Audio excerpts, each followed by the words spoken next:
Okey, seperti dijanjikan, video kali ini kita akan membincangkan mahir diri 5.2. Okey, yang pertama, permudahkan setiap yang berikut.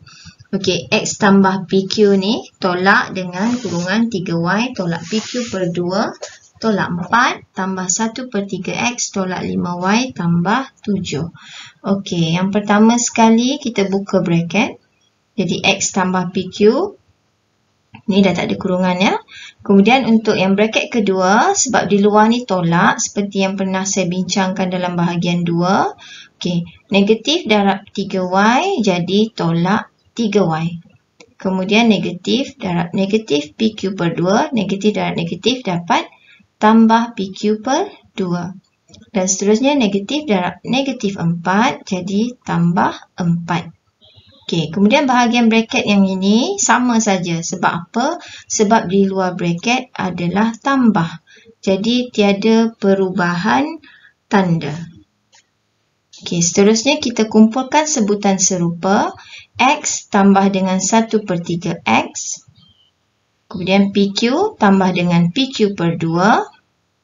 Okey, seterusnya Y negatif 3Y tolak 5Y. Dan juga nombor di belakang tambah 4 tambah 7. Bawa sekali dengan operasinya. Okey. Kemudian kita selesaikan ni. Saya dapat 4/3X tambah 3PQ per 2. Tolak 8Y tambah 11. Okey, inilah jawapannya ya. Sebab ini sebutannya berlainan jadi tidak boleh diselesaikan lagi. Okey, seterusnya B. 6AB tolak 9MN per 3 tolak 2 kurungan 4MN tolak 3AB. Okey, first step buka kurungan. Yang ini sebab awak belum belajar pemfakturan, jadi saya cadangkan ianya dipisahkan seperti ini. Okey, sama seperti konsep pecahan yang pernah dipelajari sewaktu sekolah rendah. Jadi bila per ni panjang, bahagi ni panjang, jadi 6AB bahagi 3 tolak 9MN bahagi 3. Sebelah sini negatif 2 darab 4MN dapat negatif 8MN. Negatif darab negatif 3AB dapat tambah 6AB. Okey, yang ini diselesaikan. 6 bahagi 3 dapat 2. 9 bahagi 3 dapat 3. Okey, kita turunkan. Okey, jadi dapat 2AB tolak 3MN tolak 8MN tambah 6AB. Yang ini disusun sebutan ikut sebutan serupa dikumpulkan. 2AB tambah 6AB tolak 3MN tolak 8MN. Okey, kemudian diselesaikan. Inilah jawapannya. Okey, seterusnya nombor 2. Dalam rajah di sebelah, seutas tali dipotong kepada 3 bahagian. Tulis ungkapan bagi panjang tali itu dalam sebutan D dan Y. Okey, kita lihat tali pertama 2D. Tali kedua ditambah 2Y. Tali ketiga, dia bagi ukuran sebelah sini saja. Okey, yang biru ni. Okey, ukuran sebelah sini dia tak bagi. Ukuran yang ini sama dengan D tambah Y. Okey, ini sama panjang. Jadi sekarang kita perlu tambah 2D. D tambah Y sebanyak 2 kali lah. Sama ni dengan bahagian bawah ni. Kemudian tambah yang selebihnya biru ni. 3Y tolak 2D. Okey, kita buka bracket dulu. Okey, sebab ini tambah jadi tiada perubahan tanda. Kemudian kita kumpulkan sebutan serupa. Okey, D di depan, Y di belakang. Okey, kemudian selesaikan macam biasa. Jadi jawapannya 2D tambah 7Y cm. Okey. Okey, untuk soalan ketiga. Umur Ibu Azhar adalah 4 kali umur Azhar pada tahun lepas.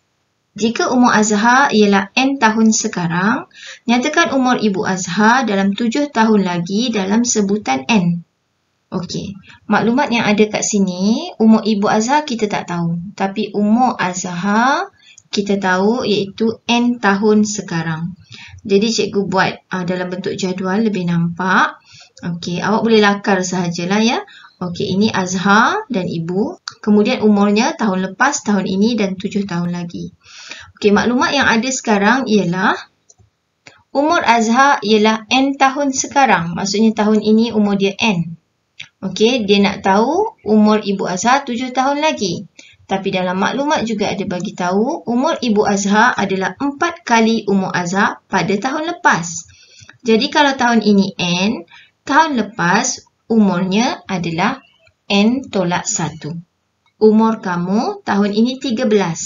Jadi tahun lepas 13 tolak 1, umur kamu adalah 12 tahun. Okey, jadi samalah situasinya ya. Okey, nyatakan umur Ibu Azhar dalam 7 tahun lagi. Ini bahagian kolom 7 tahun. Okey, kita jawab dulu ni. Umur Ibu Azhar adalah 4 kali umur Azhar pada tahun lepas. Jadi tahun lepas 4 kali umur Azhar. Okey, ini ya. Jadi 4N tolak 1, kemudian diselesaikan 4N tolak 4. Okey, tahun ini pula berapa umur Ibu Azhar? 4N tolak 4 ni tambah dengan 1. Sebab dah bertambah umurnya setahun. Kita selesaikan tolak 4 tambah 1. Jadi dapat 4N tolak 3. Tapi soalan dia nak 7 tahun lagi. Jadi untuk 7 tahun lagi kita perlu 4N tolak 3 tambah 7. Jadi dapatlah jawapannya 4N tambah 4. Okey, saya terus ke soalan nombor 5. Saya cari soalan yang ada gambar otak ni ya. Okey, tapi sekiranya kamu perlukan penerangan untuk soalan yang lain, boleh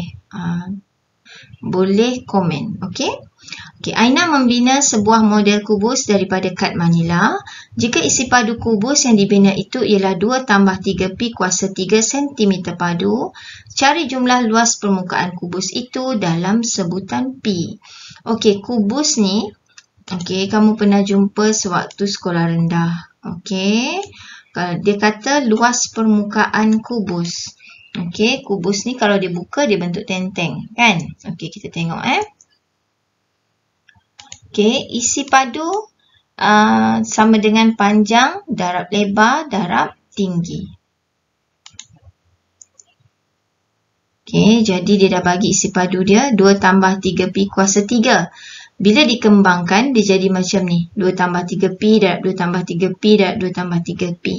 Jadi dekat sini, kita dah tahu dia punya panjang dan juga lebar. Iaitu 2 tambah 3pi dan 2 tambah 3pi juga. Jadi, apakah luas permukaan?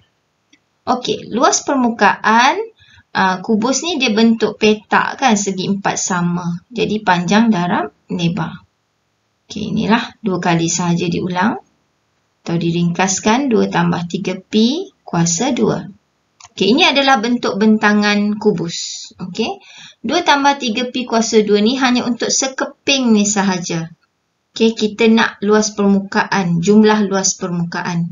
Jadi kita perlu darab ini dengan 6. Okey, bila darab 6, 6 tu letak di depan lah. Biasakan nombor di depan. Okey, algebra memang macam itulah. Kita kena letak nombor di hadapan, huruf di belakang. Okey, jadi inilah jawapannya. Okey, itu sahaja untuk video kali ini. Sekian, terima kasih.